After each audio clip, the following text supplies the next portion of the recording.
ওয়া রাব্বি আ'লামু মান জাআ বিল হুদা ওয়া মান হুয়া ফি দালালিম মুবিন।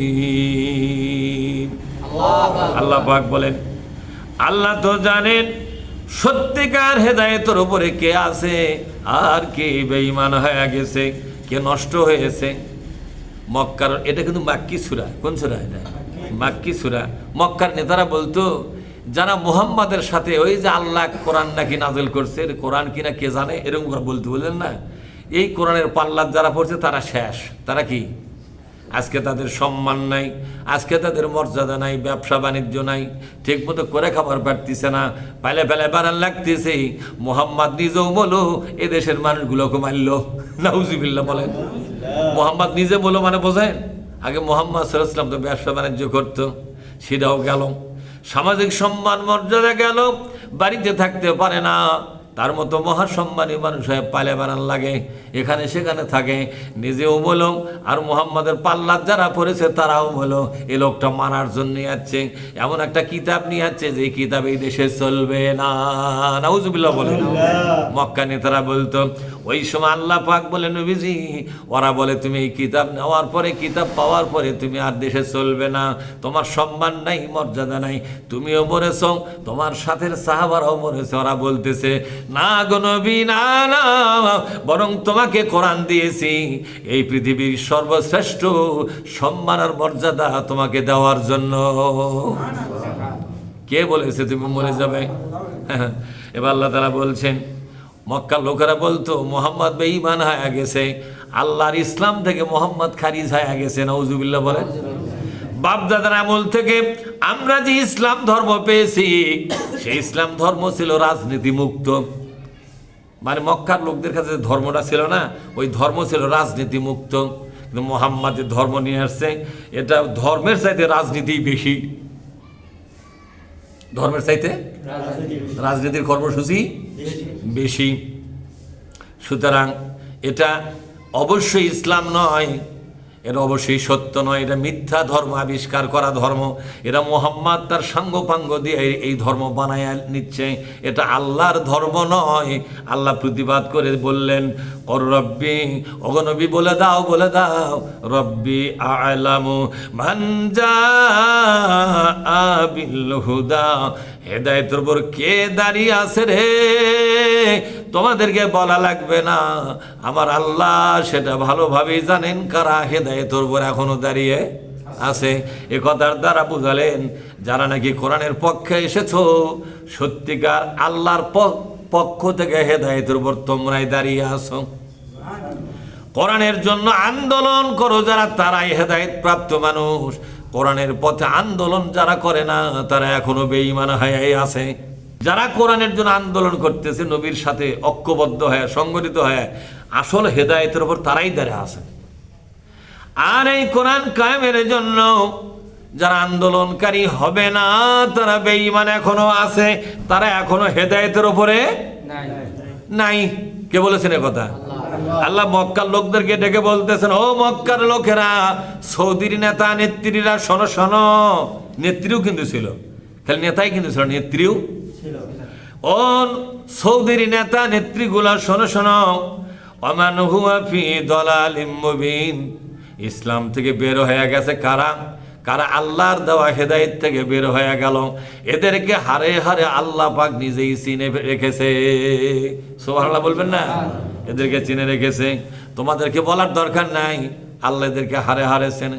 বলে তো বাংলাদেশে এ কোরআনের পাঠী কারা করে, তারা হেদায়েত প্রাপ্ত লোক। সুবহানাল্লাহ বলবেন না?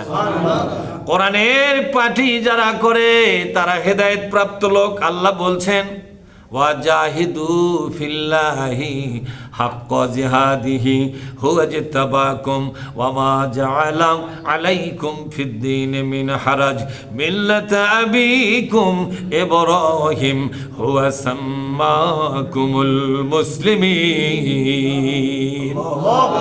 আল্লাহ বলছেন, জিহাদ তোমাদের করতে হবে আল্লাহ ওয়ালা হওয়ার জন্য।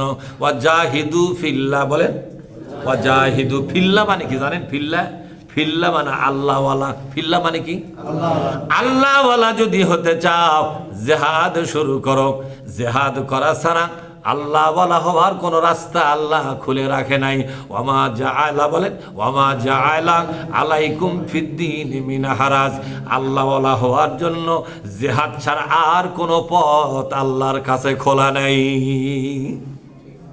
কি বুঝে বলেন? তা জিহাদ কি নামাজের জন্য জিহাদ করা লাগে নাকি? জিহাদটা কি রোজার জন্য করা লাগে? জিহাদটা কি হজের জন্য করা লাগে? জিহাদটা কি দান খয়রাতের জন্য করা লাগে? জিহাদটা কি তাসবিহ তাহলিল জিকির আজকারের জন্য করা লাগে নাকি? তাহলে জিহাদটা কোন কাজে লাগে? কিসের জন্য জিহাদ করা লাগে?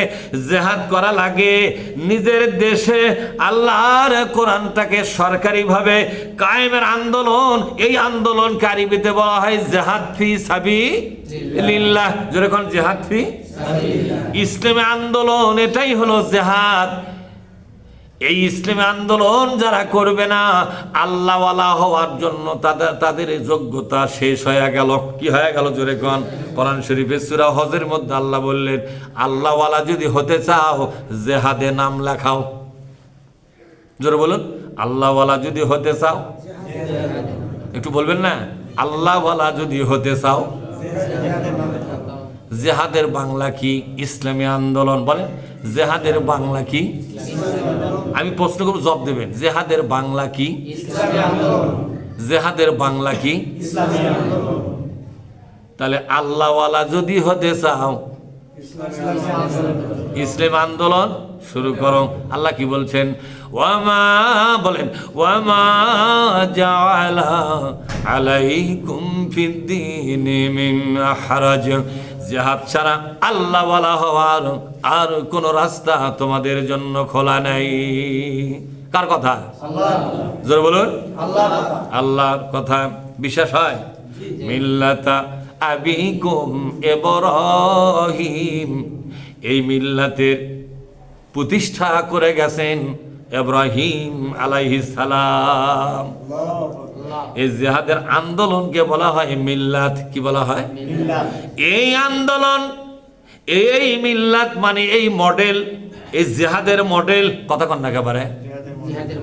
মিল্লাত মানে এখানে জিহাদ করার মডেল। মিল্লাতা, বলেন মিল্লাতা আবিকুম ইব্রাহিম। জিহাদের প্রথম মডেল ছিল ইব্রাহিম আলাইহিস সালাম। বুঝতে পারছেন? তাহলে জিহাদের আসল মডেল কে? এটা প্রথম। আরেকজন আসল আছে, তিনি কে? মুহাম্মাদুর রাসূলুল্লাহ সাল্লাল্লাহু আলাইহি ওয়াসাল্লাম। ইব্রাহিমকে কেন জিহাদের মডেল বলা হলো? আল্লাহর নবী বলছেন আফজালুল জিহাদে, বলেন আফজালুল জিহাদের হাদিস। কিন্তু ভাই আমি আরবি বলতেছি মানে কিন্তু আরবি কায়দার আরবি নয়, ডাইরেক্ট হাদিস। ডাইরেক্ট কি? আফজালুল জিহাদি কালিমাতুল হাক্কি ইনদা সুলতানিন জাইর। আল্লাহু আকবার।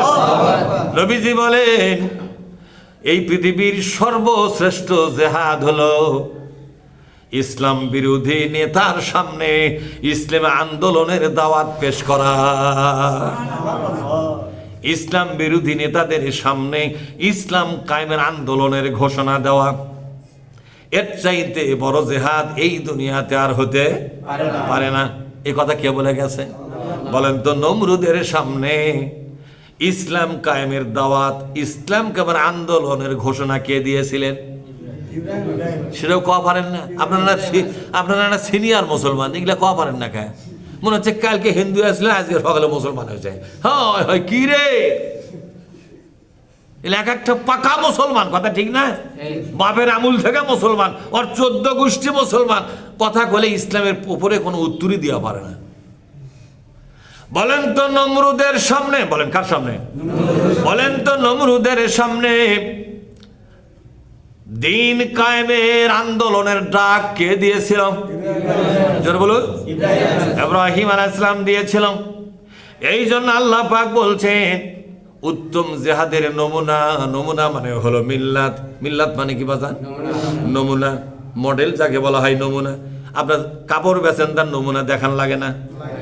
নমুনা দেখে কি বলে? এরও খরিদ্দার কি কয়? এরকমই তো হবে নাকি? তারা আমরা কি করেন, হ্যাঁ এই রকম হবে, বরং এর সব ভালোই হবে। আমি নিম্ন মানের ডালি যাচ্ছি, ভালোগুলো রেখে যাচ্ছি। ভালোটা দেখালে খারাপটা দিলে তুই বিশ্বাস করবো না।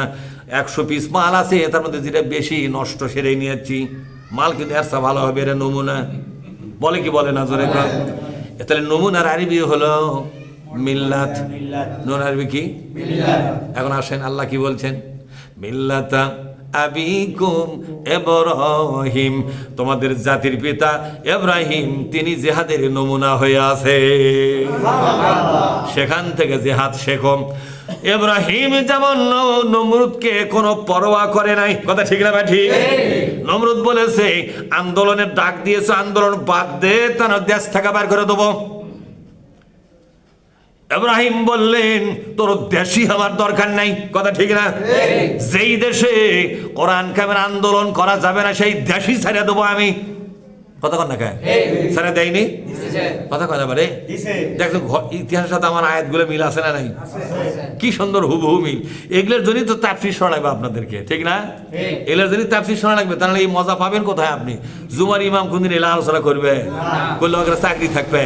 কিন্তু আমি কি চাকরির ভয় করি নাকি? আমি একটা সরকারি চাকরি করি, আমার এগুলো টাকা না হলেও চলবে না?